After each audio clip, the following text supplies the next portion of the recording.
Topic है, तो उस टॉपिक को थोड़ा सा इंटरेस्टिंग बनाने के लिए हम लोग बात करते हैं कि वो हमारे राष्ट्र के पिता हैं, उनका जीवन परिचय और जो उनका एक वर्ड है, उनका जो वर्ड है वो हे राम वर्ड है। और उनके बारे में क्या बताओ, उनको जो है अल्बर्ट ने यानी कि आइंस्टीन ने कहा था हार्ड मार्ट का एक कौन विश्वास करेगा, आने वाली जनता के लिए कहा था कि कौन विश्वास करेगा कि हार्ड मास का पुतला, इस तरीके के लिए उनके एक वाक्य इनके लिए प्रयोग किए जाते हैं। अभी स्टेटमेंट मैंने पूरा नहीं दिया तो मुझे आप जल्दी से बताओ, तो वो वाक्य क्या है, वो हमारी जो क्या है वो स्टडी सी क्या है, आज हम किस हस्ती के ऊपर आप लोगों के साथ में डिस्कस करने वाले हैं। Welcome back to geography Sindhu study points में एक बार फिर से आपका स्वागत है। और आज हम आपके लिए लेके आए हैं गांधी युग, यानी कि आज हम स्टार्ट कर रहे हैं मॉडर्न हिस्ट्री के अंतर्गत गांधी युग। तो हम स्टार्ट करते हैं अपने गांधी युग को।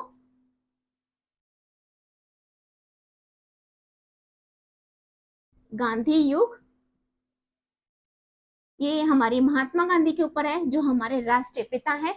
हमने उनके ऊपर आज का जो अपना टॉपिक है वो हमारा टॉपिक यही है, हमारा टॉपिक है।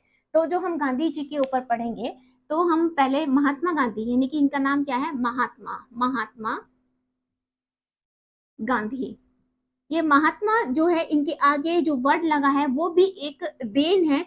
तो सबसे पहले इनके जीवन के ऊपर हम लोग नजर डाल देंगे, फिर इनकी शिक्षा के ऊपर, और फिर इनके हम परिवार पे चलेंगे। और इसके बाद में जो हमारा टॉपिक होगा उनके सामाजिक जो जीवन था, उनका सामाजिक जीवन कैसा था।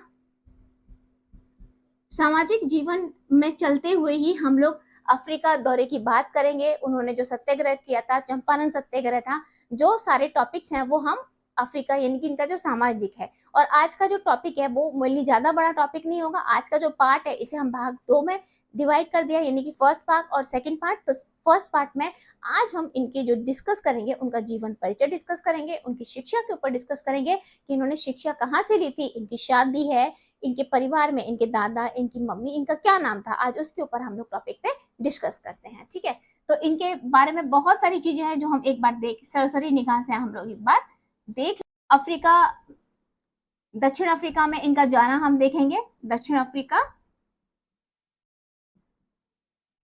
जो सामाजिक जीवन पे आएगा, उसके बाद में नटाल इंडियन कांग्रेस, उसके बाद में जो हम इनके आश्रम फिनिक्स,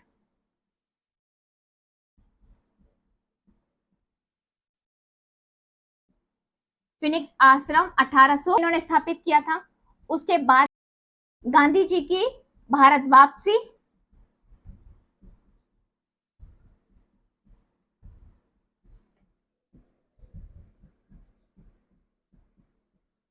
और उसके बाद में साबरमती आश्रम।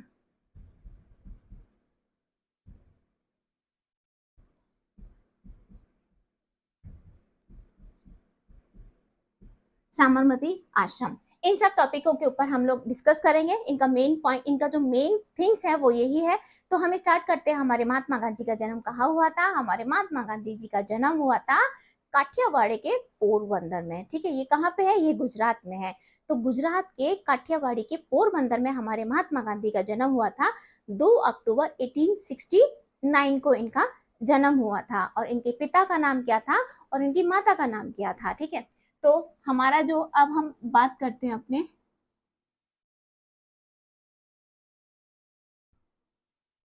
इंडिया की, तो इंडिया का ये हमारा पोरबंदर है।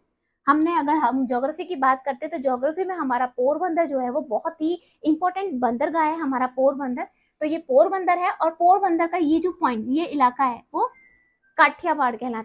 जो हमारे महात्मा गांधी जी का जन्म हुआ था वो पोरबंदर हुआ था यहाँ पे। ये पोरबंदर जो है वो गुजरात में है और इम्पोर्टेंट हमारा बंदरगाह है। ठीक है, हमारा बंदरगाह में आते हैं तो इम्पोर्टेंट हमारा बंदरगाह है पोरबंदर। और ये काठियावाड़ी यानी गुजरात का ये जो एरिया है वो गुजरात का एरिया आता है, और ये एरिया इसका काठियावाड़ी कहलाता है। तो काठियावाड़ी के पोरबंदर में महात्मा गांधी जी का जन्म हुआ था। 2 अक्टूबर 1869 में इनका जन्म होता है। और इनके जो अगर हम जीवन परिचय की बात करते हैं तो सत्य और अहिंसा, सत्य और अहिंसा, दो मेन इनके टॉपिक रहेंगे। अहिंसा के ऊपर इन्होंने कहा था वो भी लास्ट में, अगर आप वीडियो के लास्ट में बने रहेंगे तो अहिंसा के ऊपर जो इनका सत्याग्रह है, सत्याग्रह के ऊपर भी इनके पॉइंट है, स्टेटमेंट है, इनका पूरा डिटेल में बहुत अच्छे से आपको समझाया जाएगा। अगर आप मेरे चैनल पे नए हैं तो प्लीज मेरे चैनल को लाइक करिए, सब्सक्राइब करिए और बेल आइकन का बटन दबाइएगा और नोटिफिकेशन आपको मिले, और कमेंट्स करके आप जरूर बताइए। वो व्यापारी पूर्वज थे और इनका पोरबंदर, तो पोरबंदर के राजा के यहाँ पे इनका क्या काम था, इनके जो दादाजी थे वो पोरबंदर का राजा के यहाँ पे क्या थे, इनके जो पिता थे पोरबंदर के राजा के यहाँ दीवान थे। इनके जो दादाजी थे वो दीवान थे, इनके दादाजी। और इनके पिताजी जो थे वो भी पोरबंदर के राजा के यहाँ पे नाम था, वो था उत्तम चंद्र गांधी। अब इनके दादाजी जब खत्म हो गए तो इनके पिता को दीवानी प्राप्त हो गई, यानी कि पोरबंदर राजा के यहाँ पे इनके पिता भी दीवान हो गए। इनके पिता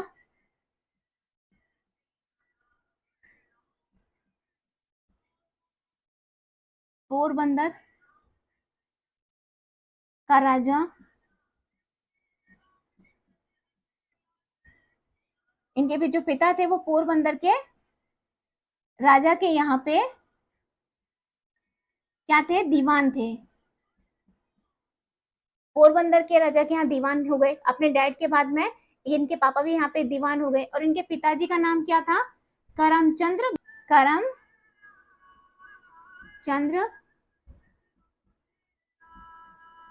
गांधी। ये इनके परिवार की हिस्ट्री होती है। इनके पिता की जो थी वो 4 शादियां हुई थी और ये चौथी पत्नी से, यानी कि पुतली बाई से गांधी जी हुए थे। तो इनकी माता का नाम क्या था, पुतली बाई इनकी माता का नाम था। तो इनके पिता की कितनी यहाँ पे इनकी शादियां हुई थी, 4 शादियां हुई थी। और ये 4 शादी से हुए थे पुतली बाई,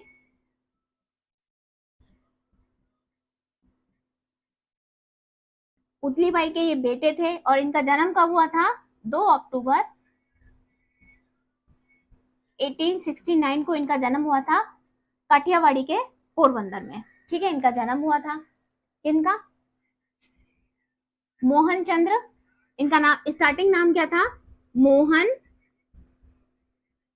चंद्र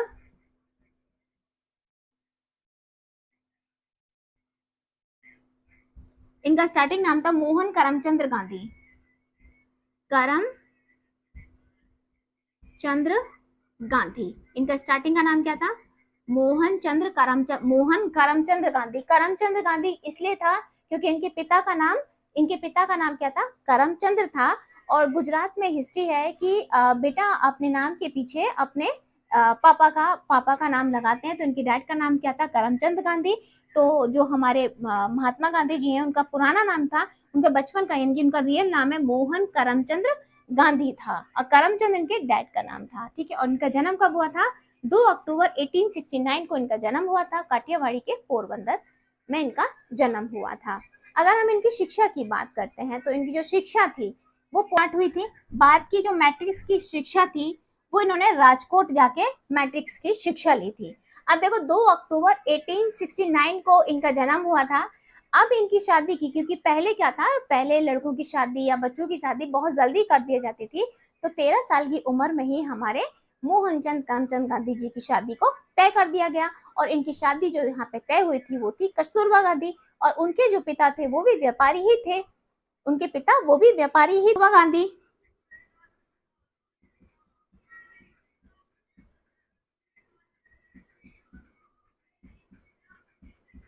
कस्तूरबा गांधी जो थी वो इनसे 6 महीने बड़ी थी।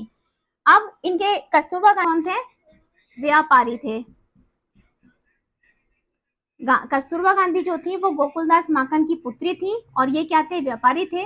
और ये मोहनदास करमचंद गांधी से इनकी सगाई हो जाती है। अच्छा, इनकी सगाई हो जाती है और इनकी जो शादी है 1883 में इनकी विवाह हो जाता है कस्तूरबा गांधी के साथ में। और 1885 में इनके पिता करमचंद गांधी, उनका देहांत हो जाता है। करमचंद गांधी जी का देहांत हो जाता है। और 1887 में मैट्रिक्स की परीक्षा पास करते हैं।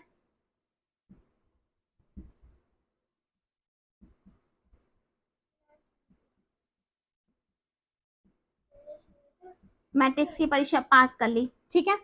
1887 में मैट्रिक्स की परीक्षा कहां से पास कर ली? राजकोट से।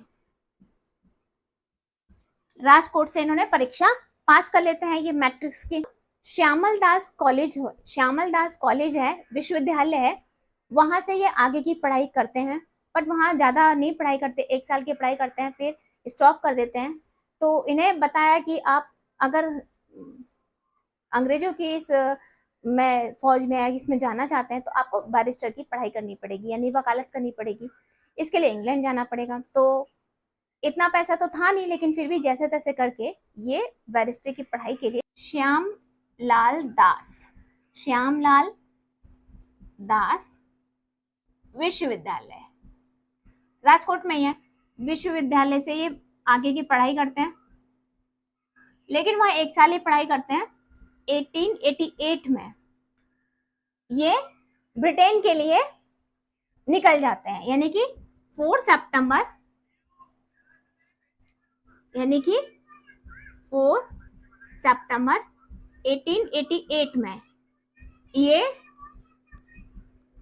ब्रिटेन के लिए निकल जाते हैं। बैरिस्टर की पढ़ाई करने के लिए ब्रिटेन के लिए ये निकल जाते हैं। अच्छा, और ये मुंबई साउथहैम्पटन जाते हैं, ब्रिटेन में ही है, साउथहैम्पटन ये जाते हैं बैरिस्टर की पढ़ाई करने के लिए। और वो इनर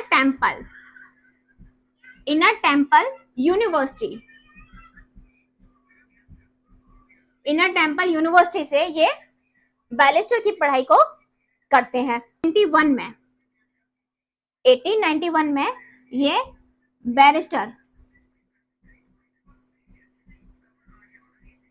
की पढ़ाई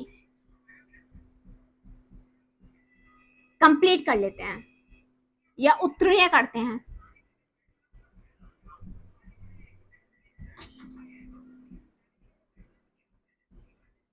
उत्तीर्ण कर लेते हैं।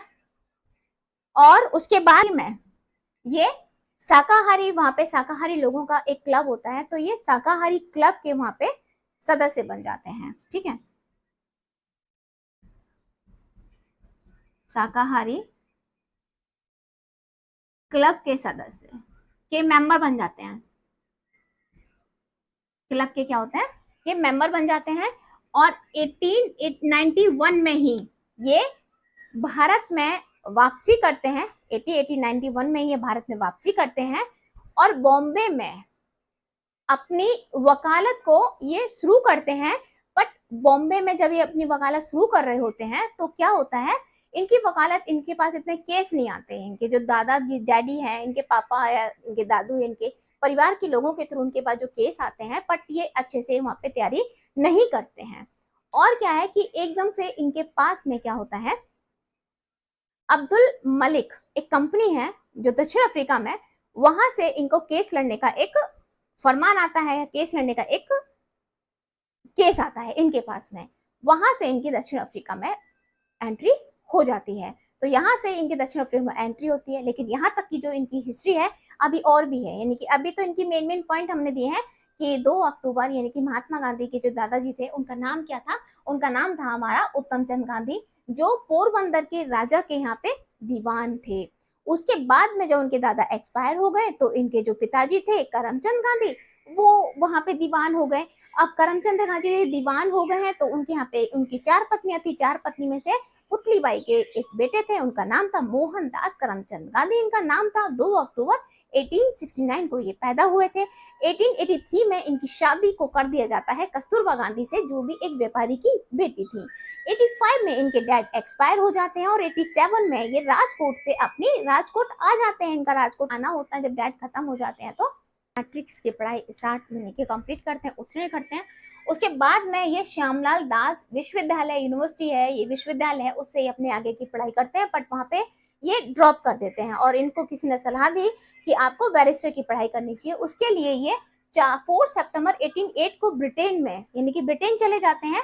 कहाँ से? मुंबई से साउथ हैम्पटन चले जाते हैं और वहां से इनर टेम्पल यूनिवर्सिटी से ये बैरिस्टर की पढ़ाई को करते हैं और 1889 में ये बैरिस्टर की पढ़ाई को उत्तीर्ण कर लेते हैं और 1890 में यानी 1890 को ये एक वेजिटेबल यानी कि शाकाहारी यानी कि वेजिटेबल क्लब को ये वहां पे ज्वाइन करते हैं और 1891 में ये वापस आ जाते हैं, अपने देश वापस आ जाते हैं और यहाँ पे आकर अपनी वकालत स्टार्ट करते हैं। बट इन्हें इतने अच्छे केस नहीं मिले होते हैं, इनकी वकालत जो है वो इतनी अच्छी नहीं चल रही होती है। तब इनके पास में एक केस आता है, अब्दुल मलिक कंपनी होती है जो साउथ अफ्रीका में है, वहां का एक केस आता है और वहां से ये साउथ अफ्रीका प्रस्थान करते हैं या चले जाते हैं। ये तो इनकी एक छोटी सी एक इनकी हिस्ट्री हो गई। अब इनके बारे में हम लोग देखते हैं कि महात्मा गांधी के बारे में बहुत सारे स्टेटमेंट लोगों ने, यानी कि सुभाष चंद्र बोस ने दे रखे हैं, अल्बर्ट ने दे रखे हैं, अल्बर्ट आइंस्टीन ने दे रखे हैं, बहुत सारे लोगों ने इनको महात्मा गांधी की उपाधि दे रखी है। उनके बारे में क्योंकि क्वेश्चंस उठाता है कि ये जो वर्ड है वो पर्टिकुलर वर्ड महात्मा गांधी के लिए किसने कहा था, तो उसके ऊपर भी हम एक बार दृष्टि डाल लेते हैं, एक बार निगाह डाल लेते हैं कि कोई भी क्वेश्चंस आपकी निगाह से छूटना नहीं चाहिए। हमारा प्रयास हमेशा यही रहता है। देखिए, महात्मा गांधी यानी कि हम इन्हें बापू के नाम से भी जानते हैं और हम इन्हें महात्मा के नाम से भी जानते हैं। महात्मा की जो उपाधि है इनको किसने दी थी? की जो उपाधि है इन्हें रविंद्रनाथ टैगोर ने दी थी, यानी कि महात्मा जो कहा था वो रविंद्रनाथ टैगोर जी ने कहा। इन्हें हम राष्ट्रपिता भी बोलते हैं और राष्ट्रपिता की जो उपाधि है वो सुभाष चंद्र बोस जी ने दी। महात्मा गांधी की उपाधि रविंद्रनाथ टैगोर ने दी थी और राष्ट्रपिता इनको सुभाष चंद्र बोस ने कहा था।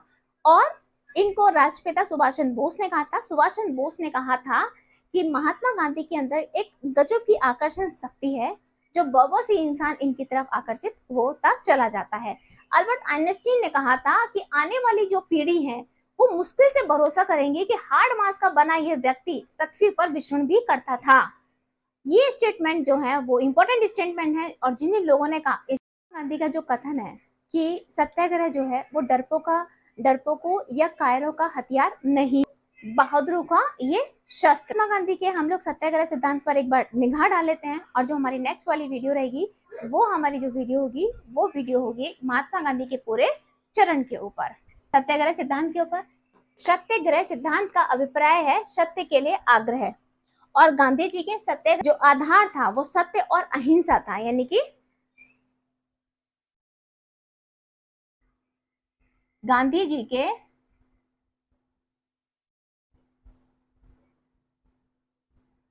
सत्याग्रह सिद्धांत का आधार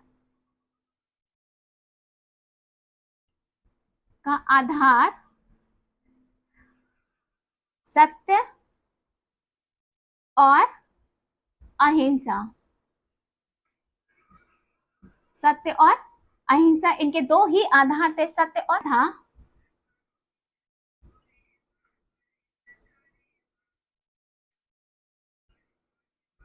मुख्य आधार सत्य था और अहिंसा तब तक व्यावज है जब तक वो कायरता का प्रतीक है। निर्भीकता इन उनके सत्याग्रह सिद्धांत का अभिन्न अंग है। निर्भीकता उनके सत्याग्रह सिद्धांत का अभिन्न अंग है।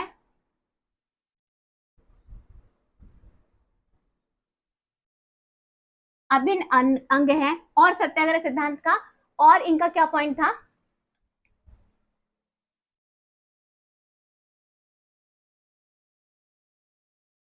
सत्याग्रह सिद्धांत में इसमें मूक बलिदान की आवश्यकता है, इसमें मूक बलिदान की की आवश्यकता। इसमें मूक बलिदान की का अहिंसा को स्पष्ट करते हुए कहते हैं कि अन्याय के विरुद्ध झुक जाना, यानी कि अन्याय जहां पे हो रहा हो और तुम झुक जाओ या वहां कुछ बोलो मत ना, तो ये अहिंसा नहीं है, बल्कि उसके विरुद्ध लड़ाई करना ही अहिंसा है। और महात्मा गांधी जी क्या कहते हैं?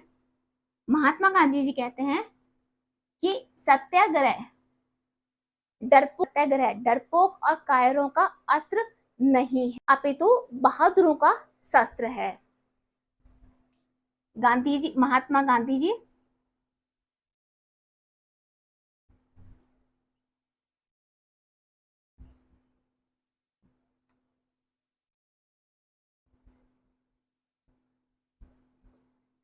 सत्याग्रह डरपोक और का अस्त्र नहीं है।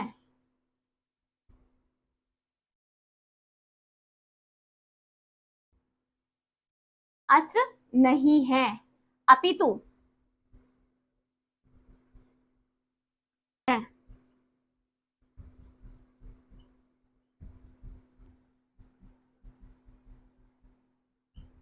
ये सत्याग्रह सिद्धांत के कुछ मूल पहलू हैं जिनसे भी क्वेश्चंस उठाता है। आई होप आपको अच्छा लगा होगा। जी का जो माइंडसेट था वो चेंज हुआ था। वो दक्षिण अफ्रीका में उनके साथ में एक कांड हुआ था, वर्ग कांड था, जिससे उनकी सोच में परिवर्तन आया और उन्होंने ये डिसीजन लिया कि अंग्रेजों के खिलाफ, यानी कि गोरो लोगों के खिलाफ मुझे अपने भारतीयों को आजाद करना है और इनके लिए मुझे लड़ाई स्टार्ट करनी है। तो जब ये स्टार्ट महात्मा गांधी ने दक्षिण अफ्रीका में रहते हुए ही महात्मा गांधी जी ने 1907 में सत्याग्रह नामक तकनीक की स्थापना की थी।